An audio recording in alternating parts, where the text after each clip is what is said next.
बिस्मिल्लाहिर्रहमानिर्रहीम। Welcome and अस्सलाम वालेकुम। नाइन्थ कैसे हैं? सब खैर खैरियत से है? तो स्टूडेंट्स, हम लोग अपने रिव्यू में जो है पहले हम लोगों ने पहले 4 क्वेश्चंस किए थे। तो आज जो है हमारा क्वेश्चन नंबर 5वां है कि हिंदुओं ने उर्दू ज़बान की मुखालफत क्यों की, यानी उर्दू हिंदी कंट्रोवर्सी क्यों हुई जी।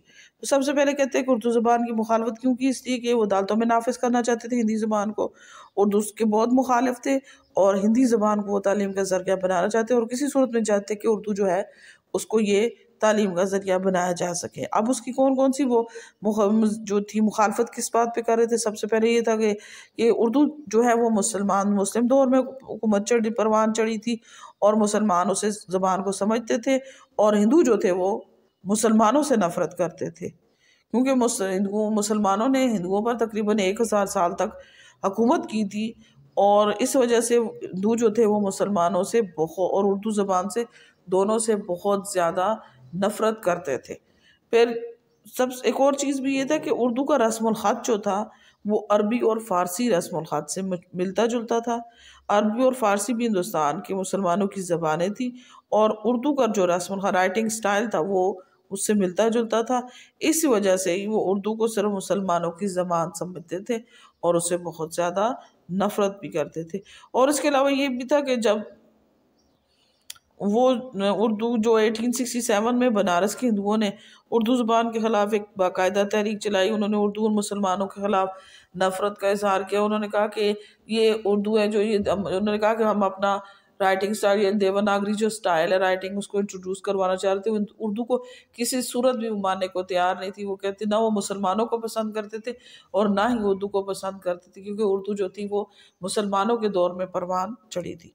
ठीक हो गया ये क्वेश्चन नंबर 5। अब क्वेश्चन नंबर 6 है कि मुस्लिम लीग की क्या की ज़रूरत क्यों महसूस की गई। 1885 में 1885 में एक रिटायर ऑफिसर था A.O. ह्यूम, अंग्रेज अफसर था। उसने एक सियासी जमात बनाई इंडियन नेशनल कांग्रेस के नाम से, और कांग्रेस का ये दावा था कि वो तमाम लोग जो हिंदुस्तान के लोग हैं यानी हिंदू और मुसलमान दोनों जो हैं इन सब की नुमाइंदा जमात है। और हालांकि ये था कि इसके ऊपर जो इंडियन नेशनल कांग्रेस थी इसके ऊपर टोटली गलबा किसका था? हिंदुओं का था। और इसकी सारी पॉलिसियाँ और मुतालबात जितने भी थे वो सारे हिंदुओं की फेवर और मुसलमानों के खिलाफ थे। और इन सब चीज़ों को देखकर मुसलमानों ने कहा कि हमारी भी एक अलग जमात होनी चाहिए जो हमारे मुतालबात को अच्छे तरीके के साथ गवर्नमेंट के सामने पेश करे और हमारे हकूक़ का तहफ़्फ़ुज़ हो सके। नेक्स्ट है कांग्रेस की मुस्लिम दुश्मनी। मुतहदा हिंदुस्तान में जब हकूक़ की बात होती थी तो कांग्रेस और हिंदू रहनुमा मुसलमानों के हकूक़ को नज़रअंदाज करके सिर्फ अपने मफादात और हकूक़ का तहफ़्फ़ुज़ करते। इस वजह से उन्होंने एक सियासी जदोजहद शुरू की और जिसका मकसद अंग्रेज़ों और हिंदुओं के मुकाबले में अपने मफादात और हकूक़ का तहफ़्फ़ुज़ करना था। नेक्स्ट कहते हैं कि जैसे 1905 में इंग्लैंड में जो थी इस्लाहात हुई तो उन्होंने कहा कि क्यों ना बंगाल को भी इंतज़ामी वजूहात की बिना पर 2 हिस्सों में हम तकसीम कर देते हैं। ये बड़ा सूबा है तो यहाँ पर ये होगा कि इसको तकसीम करने से इसमें बेहतरी आएगी। लेकिन जो हिंदू थे उन्होंने इस फैसले की बहुत मुखालफत की। वो नहीं, उन्हें पता भी था कि मशरकी बंगाल और असम में मुसलमानों की अक्सरियत, अगर इसको डिवाइड कर दिया जाए तो कहीं वो लोग जो हैं वो उनके हालात बेहतर ना होने शुरू हो जाए और हमारे मुकाबले में ना आके खड़े हो जाए। इसलिए उन्होंने ये कभी भी नहीं बर्दाश्त कर सकते थे कि मुसलमानों को कहीं पे भी कोई फ़ायदा हो। वो हमेशा ये चाहते थे कि हमेशा मुसलमानों को नुकसान ही हो, कभी मुसलमानों को फ़ायदा ना हासिल हो। ठीक हो गया। नेक्स्ट कहते हैं शिमला वफ़द की मुखालफत। 1906 में जब कांग्रेस ने हिंदुस्तान में मगरबी जमहूरियत निज़ाम करने का मुतालबा किया तो मुसलमानों का ये वफ़द जो था 35 अरकान पर मुश्तमिल था। ये जो वफ़द था ये जाके उस वक्त वाइसराय लॉर्ड मिंटो से मिला शिमला के मकाम पर और उसने कहा कि हमें जुदा, उससे हमने मुतालबात रखे। उन्होंने कहा कि हमें जुदागाना तरीका इंतखाब का दिया जाए, यानी सेपरेट इलेक्टोरेट हमारा होना चाहिए। तो जब उसने सुना तो उसने कहा कहा कि ठीक है मैं आपकी बात पर दर्दाना गौर करूँगा। लेकिन जब हिंदुओं ने सुना तो उन्होंने कहा कि ये चीज़ तो बिल्कुल गलत है।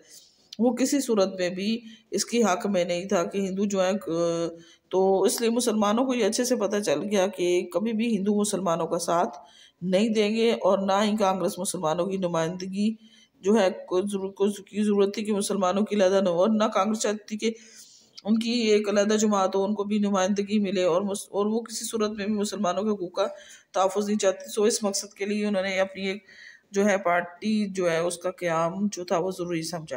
फिर मुस्लिम लीग का क़याम हुआ जी 1906 में। मुस्लिम लीग का क़याम अमल में लाया, और जो नवाब वकार मुल्क जो थे इसने ढाका में इसने सदारत की, और सदर जो बने उसके पहले सदर वो सर आगा खान थे।